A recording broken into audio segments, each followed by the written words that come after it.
पर नारी पैनी छुरी तीन तरफ से खाए, धन हरे यौवन हरे और घोर नरक ले जाए। पराई नारी से बच के रहना चाहिए कुल मिला के। क्या बात है सर, क्या बात है सर। नहीं देखिए, मैं तो ये बोलना चाहती हूँ कि मुझे चिंता का विषय क्या है कि इनके बहुत ज्यादा फॉलोअर्स हैं और जिस हिसाब से ये अपना टिप्पणी देते हैं या और अभी तो रुको, क्लाइमैक्स अभी बाकी। हिसाब से ये सलाह देते हैं अपने फॉलोअर्स को, तो ये जो अनभक्त है उनको फॉलो करते हैं, तो समाज को ये कहाँ लेके जा रहे हैं, उस चीज की मुझे बहुत चिंता है। दूसरी बात, ये कहते हैं गाय के गोबर से आप फेशियल ये क्या है करें या आप उसका सेवन करें, तो आचार्य जी के हिसाब से तो डर्मेटोलॉजिस्ट नहीं होने चाहिए, स्किन स्पेशलिस्ट होना नहीं चाहिए, क्योंकि वो सारे के सारे इन्हीं के पास आए। अच्छा, इनके हिसाब से कोई कैंसर का डॉक्टर नहीं होना बात आप कह रही हैं, ये क्यों कह रही हैं बताता हूं मैं। हेलो हाय दोस्तों, कैसे हैं आप लोग? उम्मीद करता हूँ अच्छे से होंगे। तो दोस्तों, जैसा कि आज हम आपको ऐसे बाबा से मिलवाने वाले हैं जिनका कहना है कि गोबर लगाने से जो त्वचा है वो निखर जाती है और गाय का मूत्र पीने से आपको कैंसर जैसी बीमारियां भी ठीक हो जाती हैं। तो बाबा जी कंट्रोवर्सी में आए हुए हैं, जो कि हम वीडियो आपको पूरा दिखाने वाले हैं, जिसमें बाबा को औरतों ने, लेडीज़ ने पूरा घेर लिया है कि भाई आप ये कैसे औरतों के ऊपर जो इस तरह के सवाल उठाते हैं एंड ऑल, जो भी ऑल दैट पूरा वीडियो हम आपको दिखाने वाले हैं। दोस्तों, सबसे पहले वीडियो को लाइक कर दे और जो लोग हमारे चैनल पे न्यू है चैनल को सब्सक्राइब कर दे। दोस्तों, ये जो कंट्रोवर्सी बहुत ही मज़ेदार होने वाली है। आज बाबा की पोल पट्टी सामने खुल के आने वाली है और बाबा क्या क्या जवाब देते हैं वो भी सब आपको दिखाएंगे। वीडियो के एंड तक बने रहें, बहुत मज़ा आएगा। क्योंकि आपने सिर्फ ये नहीं कहा कि गाय के गोबर का इस्तेमाल करोगे, तो आपने ये कहा कि मैं गारंटी देता हूँ, मैं गारंटी देता हूँ कि त्वचा के समस्त रोग नष्ट हो जाएंगे। और उनका कोई प्रूफ नहीं है, तो इसका मतलब सारे डॉक्टर्स को छोड़ के सारी की सारी महिलाओं को आपके पास आना चाहिए। कहीं ना कहीं आपकी बात में सच्चाई नहीं है, इसीलिए कोई महिला आपके पास नहीं आई है। और जवाब लीजिए ना, जवाब लीजिए। देखो, ऐसा है, ये सारी बातें जो हम कह रहे हैं ना, ये अभी आप लोगों के समझ के परे हैं। जब आप शास्त्रों को पढ़ेंगे, सत्संग करेंगे, तब तो एक महिला ले आइए जिसका आपने इलाज करा हो और तब तो आपके ये गाय के गोबर से जब सुन लीजिए, पहले अभी मैं आपको 10 लाख खड़ी कर दूं, तो बहुत चलती हैं। जब सुन लीजिए, देखिए प्रूफ तो दिखाना पड़ेगा, सुन लीजिए, क्योंकि आपके जो संगत में बैठे होते हैं आप ही के लोग होते हैं। सिर्फ इतनी बात नहीं है, उन्होंने एक और बात कही, बिल्ली की पोटी जिसमें मिली होती है वो कॉफी। मुझे लगता है कि अनुरुद्धाचार्य जी को इस बात को लेकर कोर्ट में इसलिए जाना चाहिए क्योंकि ये सनातन के इस देश में अगर वो कॉफी पी जा रही है तो बड़ा मुश्किल है। लेकिन जरा एक सेकंड, ये महिला एंकर्स भी यहाँ बैठी हुई हैं, पहले मेरी बात पूरी तो होने दीजिए। आज का समाज बिल्ली की पोटी की कॉफी पी रहा है, इसको क्लियर कर देते पहले। उसको उस कॉफी को पीने में, बिल्ली की पोटी खाने में आपको कोई ऐतराज नहीं है, पर गौमूत्र पीने में और गौ माता के गोबर से निकले हुए अन्न को खाने में ऐतराज है। ये बड़ी कौन सी कॉफी की बात कर रहे हैं? मैं बता रहा हूँ, आपको पता नहीं है, आप रिसर्च कीजिए। नहीं, मैं बता रहा हूँ। अफ्रीका में एक क्वेश्चन आता है ना, आप सामने वाले पे डालते हैं। इनके पास कभी भी आउट ऑफ सिलेबस क्वेश्चन पूछते हैं ना, तो सामने वाले पे डालते हैं। आउट ऑफ सिलेबस नहीं है मैडम, ये बिल्ली की पोटी और गाय की पोटी में एक समानता है। एक सेकंड, एक करके ये कॉफी की कहानी इनको बता देता हूँ। मैं उस जगह जा चुका हूँ। एक स्पेसीज है बिल्ली की जो जंगल में जाती है और कॉफी बीन्स जो बेस्ट क्वालिटी है वो खाती है। वो पल्प खा लेती है, बीज एज इट इज निकलता है। उस कॉफी बीन्स की क्वालिटी बेस्ट होती है, ना कि पॉटी में मिलने का। पॉटी नहीं को खाता है, फिर उससे बीन्स को निकाल लिया जाता है और उस बीन्स को क्रश किया जाता है, वो बेस्ट क्वालिटी बीन्स। वही तो हम कह रहे हैं, गोबर से गेहूं निकाल के रोटी बना, हम भी तो वही कह रहे हैं। सुन तो लीजिए, और ये भी वही कहने लग गए, देख लो। सुन तो लीजिए, बचे हुए बीज, क्योंकि बिल्ली को उस टेस्ट का पता है, इंसान उसको सेंस नहीं कर पाता है, इसीलिए coffee tester, T tester, wine taster, certain quality के लोगों को रखा गया। एक बात। दूसरा, बांझपन को ठीक कह रहे हैं, बांझपन को ठीक करने के लिए नहीं, वो ये कह रहे हैं कि अगर वहां पर बिल्ली का हिसाब किताब इसलिए ठीक है कि उसी को सेंस है, तो यहाँ गाय को वो सेंस क्यों नहीं है? फिर गाय डाइजेस्ट नहीं कर पा रही गेहूं को, और उस गेहूं से तय करेंगे कि डाइजेस्ट नहीं कर पा रही है, आप कैसे तय कर सकते हैं? अरे भाई, हमारे जब ऋषि मुनि कह रहे हैं तो करते हो कि तब ना कह रहे हैं। गाय के इंटेस्टिन, ह्यूमन के इंटेस्टिन एक ही है महाराज जी, भैंस के इंटेस्टिन एक ही है। गाय के कितने पेट होते हैं? जितने भैंस के होते हैं, जितने सुअर के होते हैं। कितने पेट हैं भाई? इंसान का स्टमक होता है, बताइए ना, गाय के कितने पेट होते हैं भाई? बताइए। आपको इसके लिए कम से कम नीट क्वालिफाई करके डॉक्टर बनना पड़ेगा ना? आपको नहीं पता, आप गाय पर रिसर्च करते नहीं, आपके घर में गाय है नहीं। एक बात सुनिए, क्या जानेंगे गाय के बारे में? कितने पेट आपने खोले हैं आज तक? अरे भाई, गाय के 6 पेट होते हैं। नीट की परीक्षा देख लीजिए, नीट की परीक्षा आपने पास की है डॉक्टरी की बात कहने के पहले। डाइजेशन कैसे होता है पता है आपको? फील्ड का जितनी बात कहता हूँ उसका प्रमाण से कहता हूँ। यही बात है कि क्या स्वामी जी क्या अनिरुद्धाचार्य जी अपने विषय के अलावा बाकी विषयों में जाकर भी असल में एनक्रोच करते हैं, या बाकी विषयों के संदर्भ में शास्त्रों में क्योंकि व्यवस्था दी गई है और वो शास्त्र पढ़े हुए हैं इसीलिए बाकी जगहों पर भी टिप्पणी का उनका अधिकार है? इस पर आगे चलेंगे, लेकिन जरा यहां जो हमारे साथ हमारी कलीग बैठी हुई हैं, पहले श्वेता आपको लेकर आता हूं, क्या है आपके मन में जो आप जानना चाहती हैं? मैं तो ये जानना चाहती हूँ स्वामी जी, क्योंकि मैंने जैसे सुनी आपकी बहुत सी बातें, आपने महिलाओं के ग्रेड के बारे में भी कई बार बात की है कि ये महिला इस ग्रेड की है, ये महिला उस ग्रेड की। तो पहले तो मैं अपना ग्रेड जानना चाहूंगी। आप स्वामी हैं, बहुत लोग आपको सुनने आते हैं। कौन सी बात? कि जैसे आपने कहा कि ये महिला जो अपने पति को के साथ लड़ाई करती है तो ये तो एकदम 3rd ग्रेड की महिला है। तो हम जैसी महिलाएं जो घर से अभी बाहर निकली हैं, दफ्तर में काम कर रही हैं, कभी रात में भी बाहर रहती हैं, दिन में भी, तो हम किस ग्रेड की आती है आपके हिसाब से? और एक बात और, जैसे आपने कहा कि महिलाओं को शांति बनाए रखने के लिए अपने मुंह पर उंगली रखी रहनी चाहिए, सबके लिए है ये बात, है ना? तो मतलब महिलाएं चुप रहे, देश की आधी आबादी चुप रहे। पुरुषों को भी कहा है, लेकिन महिलाओं के लिए आपने कहा खास पुरुषों के लिए आपने सुना ही नहीं, पूरी बात सुनना तो सीखिए। अच्छा, हाँ, महाराज जी बोलेंगे, बाकी सब चुप रहे हैं। तो आप यही बता दीजिए, पहले तो मेरा ग्रेड बता दीजिए मुझे, और दूसरा कि अगर हम बाहर काम करने वाली कामकाजी महिलाएं, तो आप अच्छे से जानती होंगी कि आप कितना लड़ती हैं और कितना शांति से रहती हैं, कितनी संस्कारी हैं। आपका संस्कार आपको पता होगा, वही ग्रेड निश्चित कर देगा कि आपका ग्रेड क्या है। आप ग्रेड कैसे डिसाइड करते हैं महिलाओं की? भाई मैं नहीं करता। बोलने वाली महिलाएं 3rd ग्रेड की, कम बोलने वाली उससे ऊपर, वैसे कुछ ऐसा कोई प्रूफ है तो बताइए। और जो महिला गूंगी हो वो तो नंबर। अनिरुद्धाचार्य जी का कहना है कि आप अपने स्वभाव का विश्लेषण खुद कीजिए। आप कितना दूसरों से झगड़ते हैं, कितना शांत रहते हैं, कितना सामंजस्य बिठा पाते हैं, और उस हिसाब से अपना ग्रेड तय कीजिए। श्वेता, आपका महिलाओं के लिए, पुरुषों के लिए। स्वामी जी, मैं अभी मुझे एक शो करने भी जाना है, तो मैं अच्छा हुआ आप सवाल पूछने आ गए। मैं नौकरी करती हूँ, रात के 12 बजे यहाँ से कैब मिलेगी, मैं 1 बजे घर पहुँचूंगी। मेरा 7 साल का बच्चा है, हनुमान चालीसा का पाठ कर लेता है मंगलवार और शनिवार। वो सारे भगवान की पूजा जानता है, वो जानता है कि गणेश की पूजा पहले होती है, और वो पूरी कहानियाँ जानता है। वो अपने माँ बाप की भी इज्जत करता है, और यहाँ बैठे किसी को भी वंदे मातरम पूरा नहीं याद होगा। मेरा बेटा पूरा संस्कृत में वो याद रखा है। आपने कहा नौकरी करना ही नहीं चाहिए महिलाओं को, क्योंकि उन्हें घर कैसे संभालेंगे, संस्कार कैसे देंगे, आप डिसाइड करेंगे। सर, आपका एक बड़ा तबका है जो आपको फॉलो करता है, आप उनको, मतलब मेरी जैसी महिलाएं तो बिल्कुल, आपका वो वीडियो देख के मुझे तो उदास हो जाना चाहिए कि मैं अपने बच्चे को क्या सीख दे पा। जवाब ले लीजिए। आप बताइए सर कि पूरी बातें सुनते नहीं। नहीं, मैंने पूरी बातें सुनी सर, मैंने पूरी बातें सुनी। आपने कहा महिलाओं को नौकरी क्यों करना, पुरुष कमाए। ना ऐसा नहीं बोला कि महिलाओं को नौकरी क्यों करना। आप दिखा दीजिए वीडियो है मेरे, दिखा दीजिए वीडियो है, दिखा दीजिए। मैंने नहीं बोला, प्रमाण लेकर बात करती हूँ सर।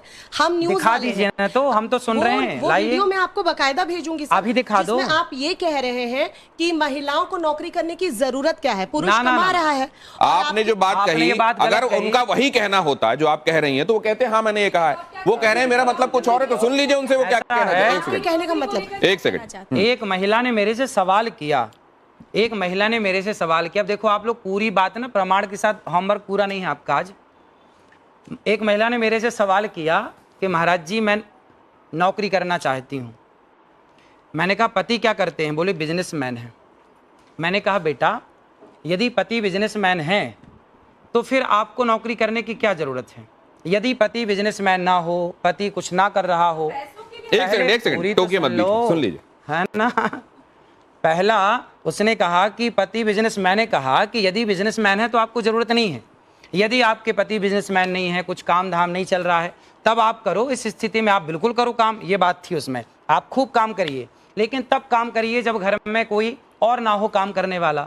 जब घर में सारे लोग काम करने वाले हैं, भाई हमारे यहाँ तो सिंपल फंडा, सिंपल बातें हैं कि यदि भाई खड़ा है तो बहन बाल्टी नहीं उठाएगी।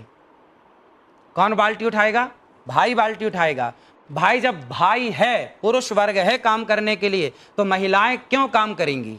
ये तो आपकी भलाई के लिए, और आपको करना है तो मैं हाथ पकड़ने नहीं आऊंगा। उसमें ये बात कही गई है कि आपको आवश्यकता है, मान लीजिए तो काम करिए। मान लीजिए आपके जो फॉलोअर्स हैं उनमें से किसी महिला के मन में ये भाव जागृत होता है कि वो काम करे और पति बिजनेसमैन है, तो पति आपका हवाला देके रोक देगा, देखो उन्होंने कहा है तुम काम करना चाह रही हो। आज ना बड़े बड़े पद पर जितने लोग हैं, वो काम करने वाले जो बड़े पद पर हैं, वो ये चाहते हैं कि मैं ऐसी पत्नी लाऊं, ऐसी लड़की से विवाह करूं। ये मैं एक सोच की बात कर रहा हूं, है ना। अब इसका ये विचारधारा है, ये मेरी पर्सनल विचारधारा नहीं है, मैंने सुनी है, लोगों से मैंने बात की तो पता लगा, तो लोगों ने कहा कि जो अच्छे फील्ड में है, IAS IPS कलेक्टर लेवल के जो लोग हैं, वो ऐसी लड़की से ब्याह करना पसंद करते हैं अधिक, आप कह सकते हैं 85%, कि जो लड़की पारिवारिक हो। पारिवारिक मीन्स घर का काम संभाले, घर का काम करे, वो पति आए तो वो जो वर्किंग है वो पारिवारिक नहीं हुई। क्या पुरुष प्रधान समाज, पितृसत्तात्मक समाज, इसको बढ़ावा देने की तरफ अनिरुद्धाचार्य जी जा रहे हैं? मैं साक्षी आपका सवाल लूंगा, लेकिन जरा उससे पहले एक ये बाइट भी जो स्वामी जी की ही कही हुई है, अनिरुद्धाचार्य जी की, वो भी जरा सुन लें, उसके बाद इस चर्चा को आगे बढ़ाते हैं। हिंदू समाज में फकीर शब्द का प्रयोग नहीं होता। फकीर शब्द तो मुसलमानों में प्रयोग होता है। ये किस संदर्भ में आपने बात कही थी? आप पूरी सुन लीजिए तो सब संदर्भ निकल आएगा। नहीं, आपको तो, आपने तो खुद ही कहा है, तो आपको तो सब कुछ पता ही होगा। ऐसा है कि अब वो बहुत पुरानी वीडियो है, बहुत पुरानी। अब मैं बताता हूं आपको, आप तो जानते ही हैं आजकल मीम्स का जमाना है, चीजों को इधर से उधर लगा देने का और सामने करने का जमाना है। ये जो सामने हमारे आया, यहां पर पहले ये दिखाया गया कि हम तो फकीर हैं, झोला उठाकर चल देंगे। कौन बोल? और उसके बाद आपकी ये वाली बात जोड़ी गई साथ में कि फकीर तो असल में वहां का शब्द है, यहां का शब्द नहीं है। आपने किस विषय में कहा था? अगर आपको स्मरण हो रहा हो तो कृपया बताइए। देखो, हमारे यहाँ नहीं है, इस फकीर शब्द का प्रयोग नहीं होता, इसलिए मैंने बोला। किसी ने पूछा होगा कि फकीर कहाँ का है, तो मैंने बोला होगा भाई फकीर शब्द का प्रयोग हमारे यहाँ नहीं होता। अच्छा, सोनाक्षी, मैं आपसे ये पूछना चाहती हूँ, आजकल ज़्यादातर जैसे हम समाज में देख रहे हैं, शादीशुदा लोग एक ही छत के नीचे रहते हैं पर उनकी आपस में बनती नहीं है। ऐसे मेरे बहुत लोग जानने वाले हैं, तो उनके लिए आप क्या सुझाव देंगे? सत्संग करें, सत्संग, भक्ति, स्वतंत्र, दोनों लोग सकल करें सत्संग।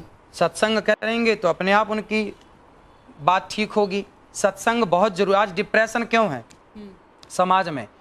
भारत में तो डिप्रेशन कम है। आप चले जाइए भारत के बाहर, लंदन चले जाइए, आप अन्य कंट्री चले जाइए, वहाँ डिप्रेशन की इतनी ज़्यादा मात्रा है, डिप्रेशन इतना ज़्यादा है, पूछिए मत। क्यों? क्योंकि आज का समाज सत्संग नहीं कर रहा है। हमारे ऋषि मुनि क्या कहते? तुलसीदास जी कहते, एक घड़ी आधे की पुनियाद, तुलसी चर्चा राम की हरहि कोटि अपराध।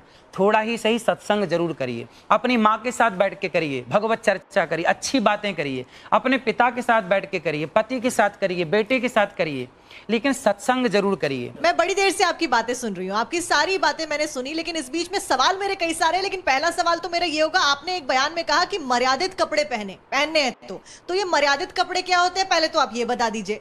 दूसरी चीज, आपने शुरुआत करी हमने गोबर के साथ में कि उससे सुंदर होते हैं, तो क्या आप शैम्पू और साबुन का उपयोग नहीं करते हैं?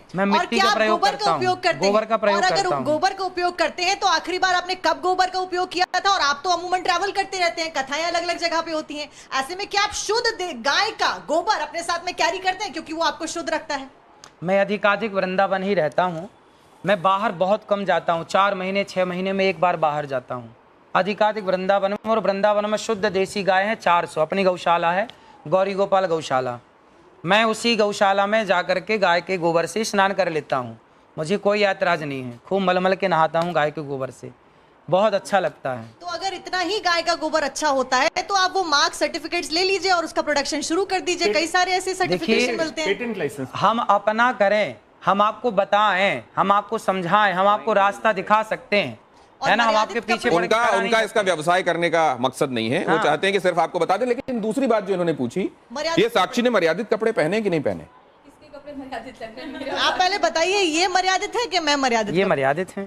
तो ये मर्यादित नहीं है, तो फिर तो मैं आपके किसी पैमाने पे सेट ही नहीं बैठती हूँ ना। मैंने मर्यादित कपड़े पहने हैं, मैं बिस्कुट भी खाती हूँ। नहीं, एक सेकंड, आप बिस्किट खाती हैं, आप कुकीज कह के खाती होंगी शायद, इसलिए ठीक है। नहीं, लेकिन क्या यहाँ पे हम मर्यादित और अमर्यादित के हिसाब से कपड़ों को देख के जजमेंट कर सकते हैं अनिरुद्धाचार्य जी?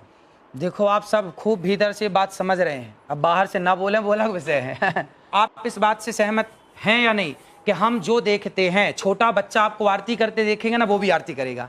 बच्चा घंटी हिलाते देखेगा, वो भी घंटी हिलाएगा। बच्चा जो करते देखेगा, तो बच्चा वो जब आप पहले पूरी बात की इज्जत नहीं करोगे तो बच्चा उसी चीज को फॉलो करेगा। बात सुन लीजिए बस, फिर उसके बाद अपनी बात। ऐसा है कि बच्चा जो देखता है वो करने का प्रयास करता है, समाज जो देखती है वो असर उसके भीतर होता है, आप माने या बिल्कुल मत माने मेरी बात को, लेकिन आपने अश्लीलता देखी है सामने तो आपके दिमाग में वो अश्लीलता भरी होगी। लेकिन जब ये कहा जाता है कि आप कपड़ों के विषय में बात मत कीजिए, आप अपनी सोच बदलिए, क्योंकि कपड़ों के संदर्भ में अगर आप बात करते रहेंगे तो असल में आप एक तरीके से उन लोगों को बढ़ावा दे रहे हैं जो अपराध करते हैं। एक सेकंड, तो इसको आप कैसे मानते हैं? भाई कपड़े मर्यादित ही होने चाहिए, हमारे बाप दादों ने तो यही सिखाया, जो मैंने सीखा है वो मैंने बताया कि कपड़े मर्यादित होने चाहिए।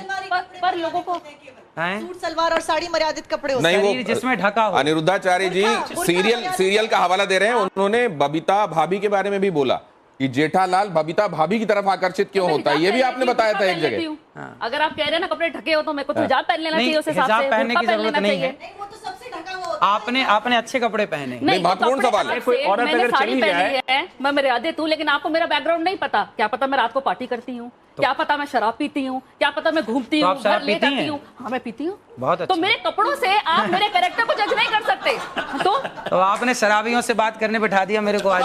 नहीं, बात असल में ये है। शराब, एक मिनट, आप अपनी भाषा का मर्यादा रखें, आप अपनी भाषा का मर्यादा रखें। शराब पीने वाला शराबी नहीं होता। पहले आपको एक बात ये भी मैं मानवी जी बताता हूँ क्या करते थे शिव जी, क्या करते थे? एक बात मैं आपको बताता हूँ। नहीं, एक सेकंड, बहुत सारे लोग जो एडिक्ट थे, मानवी जी आप इसकी तारीफ करेंगी शायद, इनको ये नहीं आप इस बात की शायद प्रशंसा करेंगी कि अनिरुद्धाचार्य जी के आह्वान पर बहुत सारे लोग जो एडिक्ट थे, शराब के चक्कर में उन्होंने घर बार बेच दिया था, बच्चे उनके सड़कों पर आ गए थे। तो दोस्तों आपने बाबा जी का बयान भी सुन लिया, और जो ये लेडीज़ यहाँ पे इनके सामने बैठी हुई है और जो ये लोग बैठे हुए हैं यहाँ पे, आपने उन लोगों का भी सवाल सुने और बाबा जी ने क्या जवाब दिए। इनके बारे में आपका क्या कहना है कमेंट करके ज़रूर बताना। और ये बाबा जी का जो गोबर वाला जो नुस्खा है जिससे वो मल के नहाते हैं, उन्होंने कहा कि मैं अच्छे से गोबर लगाता हूँ फिर नहाता हूँ, उसके बारे में क्या कहना है कमेंट करके ज़रूर बताना और वीडियो को ज़्यादा से ज़्यादा शेयर करें। मिलते हैं नेक्स्ट वीडियो में।